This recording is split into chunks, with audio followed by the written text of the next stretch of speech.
আমার মারে বুড়ো বয়সে সে জেল কাটাইছে। ত্রিশালে পুলিশের পরিচয়ে সুদের ব্যবসার নামে ভয়ঙ্কর প্রতারণার অভিযোগ উঠেছে এক পুলিশ কনস্টেবলের বিরুদ্ধে।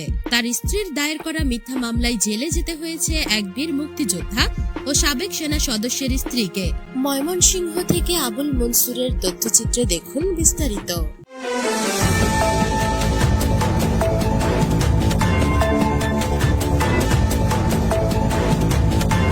আমার গ্রামে একটা ব্যবসা প্রতিষ্ঠান ছিল, সেখানে গরুর খাবার ও মাছের খাবার আর মেডিসিনের দোকান ছিল। আনিস পুলিশ সেই দোকানে যাওয়া আসা করতো, পরে আমাকে 2 লাখ টাকা দিয়ে 2 লাখ টাকা দেওয়ার পরে তাকে 15,000 টাকা প্রতি মাসে আমি দেওয়া যাই।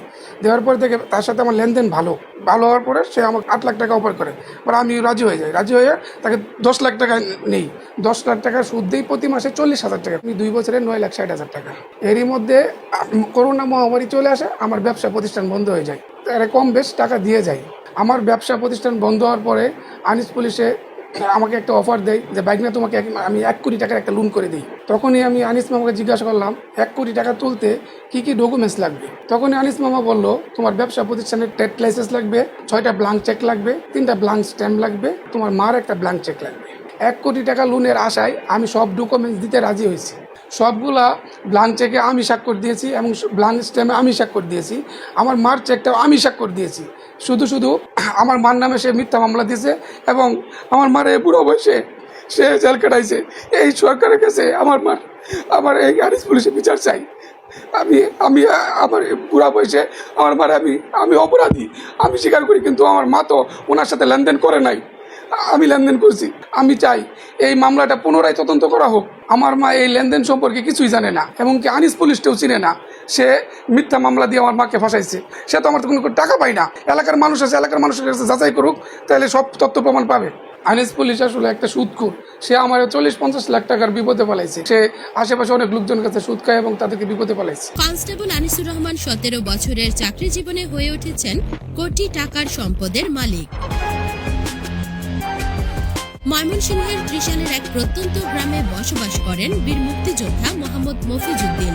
অবসরপ্রাপ্ত এই সেনা সদস্যের পরিবার শিক্ষিত ও স্বনির্ভর।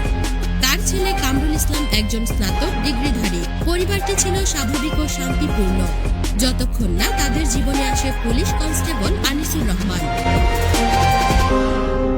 নিজেকে সহযোগী বন্ধু পরিচয় দিয়ে কামরুল ইসলামের সঙ্গে সম্পর্ক গড়ে তোলেন আনিসুর। ধীরে ধীরে শুরু হয় সুদের বিনিয়োগ ও লেনদেনের সম্পর্ক। এই সম্পর্কই পরে রূপ নেয় ভয়ঙ্কর প্রতারণায়। আমার নাম মোহাম্মদ জাকির হোসেন। আমি বিদেশে থাকতাম, সমস্ত টাকা পয়সা ছোট ভাইয়ের কাছে দিছি। ব্যবসা বাণিজ্য সবকিছু একত্রে, আমাদের ফ্যামিলির এখনো একত্রেই। বাবার মুক্তিযোদ্ধা পেনশনের টাকা, মুক্তিযোদ্ধার টাকা, আমাদের তো কোনো অভাব নাই। আমরা কারো কাছ থেকে 10 টাকা আনতে হয় না, নিতেও হয় না। তাহলে আমার মারে আনিসে মিথ্যা মামলাতে ফাঁসাইছে। ব্যবসার মন্দার সময় কামরুল ইসলামের কাছ থেকে 6টি সই করা ব্ল্যাঙ্ক চেক ও স্ট্যাম্প আদায় করেন আনিসুর।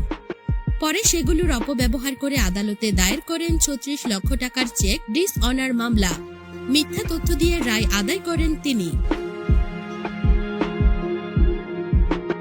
যে চেকের উপর ভিত্তি করে মামলার রায়, সেই চেকের কপি স্পষ্ট করে দেখায় তাতে কোনো নির্দিষ্ট তারিখ বা পরিমাণ লেখা ছিল না।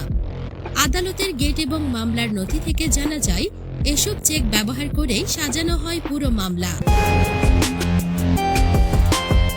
স্থানীয়দের দাবি, আনিসুর রহমান তার পুলিশের পদ ও পরিচয়কে কাজে লাগিয়ে অস্বাভাবিকভাবে সম্পদের পাহাড় গড়েছেন।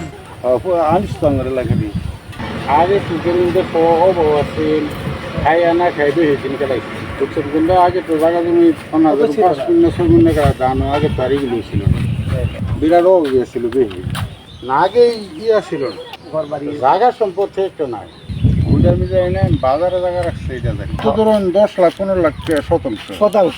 বিলাসবহুল বাড়ি, একাধিক জমি, স্ত্রীর নামে চালু সুদের ব্যবসা সবই সন্দেহজনক উৎস থেকে অর্জিত। অথচ তার স্ত্রীর নামে কোনো পারিবারিক ব্যবসার তথ্য নেই। আবাদ করছে, খাওয়া চলছে না। এরপরে বাদে ওই যে পুলিশে ঢোয়ার পরে বাদে বসে কিচ্ছে কমিশন ওইটা করবে। হ্যাঁ, বোয়া পুলিশ আমার বাপ থাকবে মিশা থাকবে। আমি সামনে করবো আমার গুলো এটা আমরা বলবো মুক্তিযুদ্ধ বেতন হয় না। আর হেবারা গরু বইয়াটা ওইটা খরচ করিয়া মুক্তিযুদ্ধ উইয়া হেরা বাতা তুলে। ত্রিশালের এই ঘটনায় প্রশ্ন উঠছে, পুলিশের পরিচয়কে পুঁজি করে যদি এভাবে প্রতারণা চালানো যায়, তবে সাধারণ মানুষ কতটা নিরাপদ এখন দেখার বিষয়।